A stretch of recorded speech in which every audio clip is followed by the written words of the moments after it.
Bonjour les enfants, comment allez-vous aujourd'hui? Très bien, maîtresse. Ah, Merlin, tu as l'air d'aller très bien. Alors, dis-moi quel jour nous sommes? Mardi 5 mai. Exactement, aujourd'hui nous sommes mardi 5 mai. Quel jour était-on hier, Malinette? Lundi 4 mai. Exactement, et demain, Merlin, nous serons? Mercredi 6 mars. Mercredi 6 mai, oui.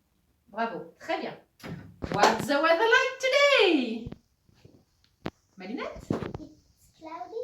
Yes, it's cloudy. This morning it was sunny, but now it's cloudy. Ce matin, il y avait du soleil, mais maintenant, c'est nuageux. This morning, ce matin. Now, maintenant. Ok. How are you, children? Qui se souvient de ce qu'on répond? How are you, children? Comment allez-vous? Bien. En anglais, Merlin. I'm fine, thank you. Thank you. Non, I'm fine, thank you. I'm fine. Thank you. Voilà, I'm fine, ça veut dire je vais bien. Merci. I'm fine, thank you. I'm fine. Thank you. Et vous pouvez même ajouter teacher, ça veut dire maîtresse. I'm teacher. Thank you, teacher. Allez, c'est pas mal. On continue. Alors, aujourd'hui, dans la leçon de Salto, vous deviez apprendre un nouveau son qui est le son SE et SI formé avec la lettre C et le son SA, SO, SU formé toujours avec la lettre C. Alors, on va déjà commencer par ce qu'on connaît. Qu'est-ce qu'on sait depuis le début de l'année? Eh bien, on sait que la lettre C, normalement, fait le son... Normalement, la lettre C fait le son, Merlin? Comme un coq. Exactement. Donc, si je lis ça, ça fait K, Ko, Q, Kr, Kl. Alors, qu'est-ce qui peut me dire un mot qui commence par Kr? Malinette? Craindre. Craindre, oui, voilà, très bien. Ça va s'écrire CR au début. Un mot qui commence par Kl. Merlin? Claire. Claire, oui, tout à fait. Claire, soit le prénom Claire, soit l'adjectif par un clair matin d'automne. Voilà, très bien. Donc, on prononce ensemble. Allez-y avec moi. K, Ko, Q, Kl.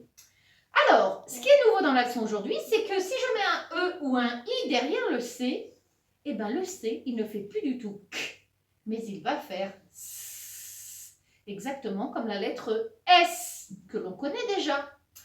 Donc, K, Ko, Q, se, si. D'accord? Voilà. Encore une petite nouveauté aujourd'hui. Il est possible avec la lettre C de faire ça, so, su.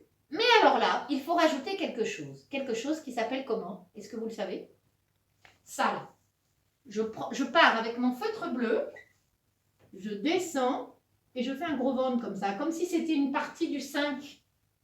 Merlin, comment ça s'appelle? Une cédille, exactement. Je vais accrocher en dessous de mes C des petites cédilles. À chaque fois que je veux faire ça, so ou su avec la lettre C. Alors, quand est-ce qu'on veut faire ça, so ou su avec la lettre C? Bien, c'est assez rare, mais ça existe. Donc, au fur et à mesure du temps, peut-être cette année, peut-être en CE1, peut-être après, vous allez rencontrer des mots avec des cédilles et il faudra s'en souvenir et les mémoriser. Il n'y a pas d'autre façon de savoir qu'il y a un C ou qu'il n'y en a pas. Donc maintenant, on lit tous ensemble la deuxième colonne. Se, Merlin, si, ça, so, su. Alors, je vais vous montrer des petits exemples. Si je veux écrire le mot balance, une balance pour peser des aliments, eh bien, il est là ce mot. On le regarde ensemble. Balance. Et vous voyez que balance ne s'écrit pas avec un S, mais bien avec un C. Et ça ne pose aucun problème, puisque CE, ça fait se. Donc, on a bien le mot balance. Maintenant, là où ça se complique, c'est si je veux écrire balançoire. Regardez.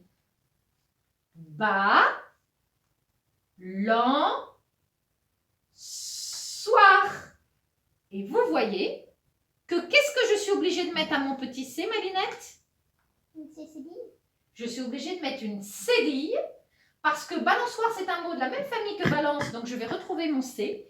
Mais comme oua, le son oua se forme avec quelle lettre? O-I. O et I. La lettre qui est juste après le C, c'est bien O. Donc si je ne mets pas ma petite cédille, je suis obligée de lire balancoire. Et ce n'est pas une balancoire, c'est une balançoire. Merlin. Est-ce qu'on peut mettre une cédille après une consonne? On ne mettra jamais de cédille, par exemple. Non, on n'en mettra jamais. Avant, tu veux dire, pas après. Avant. Oui, On va pas dire sl. Si on veut dire, par exemple, du slam, ça existe, non? C'est un truc que vous utilisez en vrai. Slime. Je sais pas comment ça s'écrit, mais j'imagine que si on veut écrire, par exemple, slime, on va pas mettre un C avec une cédille. On va mettre un S. À chaque fois qu'il y a une consonne derrière et qu'on veut faire le son S, on utilise le S. Le C cédille, il ne sert vraiment que devant un A, un O ou un U. C'est tout. D'accord? Alors, on a balance, on a balançoire. J'ai écrit en dessous un mot qui n'est pas de la même famille, mais qui ressemble. Malinette, tu peux me le lire bien fort? Balcon. Voilà, balcon. Là, j'ai bien un C devant OL qui fait balcon. Si je mets une cédille, ça ferait quoi, Malinette? Si je mettais une cédille là, ça ferait Balson. balson. Et un balson, ça n'existe pas. Très bien. Alors, regardons maintenant, découvrons les autres petits mots que j'ai écrits. On va commencer peut-être par celui qui est tout en bas. Merlin. Glace. Glace. On voit bien que CE, ça fait bien ce. Hein, c'est dans la bonne colonne. Par contre, si je veux un glaçon, regardez, ici, glaçon. Je suis obligée de mettre la cédille parce qu'il y a un O pour former le on. Malinette, qu'est-ce que ça fait si je retire la cédille?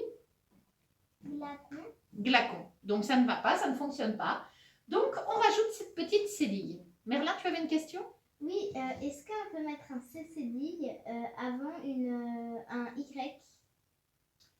Alors, c'est une très bonne question. Alors, j'ai envie de te dire non, parce que je pense à un mot, mais c'est vraiment une excellente question. Je pense à un mot, regarde, ça c'est un animal magnifique. Tu vas me lire ce mot. Lis-moi ce mot. Un cygne. Voilà, tu vois ce que c'est, ce bel animal, ce bel oiseau blanc qu'on voit dans les douves, autour des châteaux, sur les lacs, ces animaux majestueux avec un long cou blanc. Eh bien, ça s'écrit comme ça, un signe. Et tu vois bien que CY, eh bien, CY, ça fait signe. Et d'ailleurs, je ne vois pas pourquoi on mettrait une cédille, puisque le Y est un I. Et que CI, ça fait si. Voilà. Donc, tu as ta réponse. Voilà. Alors, les derniers mots qui nous restent. Malinette, tu peux me lire celui-là? Citron. Voilà, c'est bien C ici, citron, c'est pas un quitron. Et celui-là, Merlin? Glaçon. Non. Grasson. Non. Garçon. Voilà. Garçon. Et là, j'ai bien un C avec une cédille. Merlin, sinon, qu'est-ce que je lis? Garcon. Voilà, garcon. Alors, ne pas oublier la cédille, les garçons, parce que sinon, vous n'êtes plus des garçons, vous êtes des garcons. Voilà. Eh bien, puisque vous avez tout compris, petite dictée. Alors, je vais vous dicter 4 mots. Ça va être très simple. Je vous dis juste une chose, il n'y a pas de S. Donc, à chaque fois que vous entendez le son K, ou plus exactement S, il faudra utiliser un C. D'accord? La question, c'est, est-ce que je mets une cédille, est-ce que j'en mets pas, etc. Vous êtes prêts? Allez, Malinette, prends ton feutre. Cinéma. Cinéma. Allez, si, écris bien Merlin. Cinéma. On s'applique à écrire. Tu peux écrire un peu plus gros, Malinette, par contre. Voilà, eh bien, aucune faute, bravo. Tu écris bien Merlin, hein? Maintenant, vous allez m'écrire médecin. Quand on est malade, on va chez le médecin. Et quand on a le coronavirus aussi. Allez, écris plus gros, Malinette. Médecin, très bien Merlin.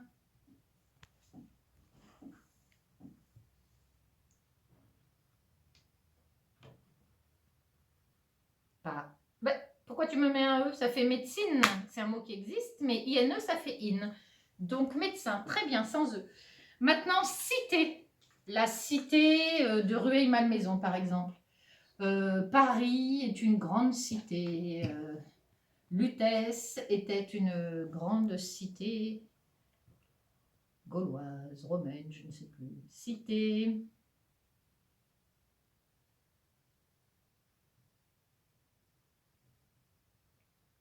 Pourquoi tu me mets un E? Il n'y a pas de E à la fin, Malinette. Cité, E accent aigu. Voilà, tu te casses trop la tête. Et le dernier mot, trace. Comme une trace de pas dans le sable. Trace. Une trace de doigt sur la vitre. Très bien, Merlin. Très bien, Malinette. Bravo!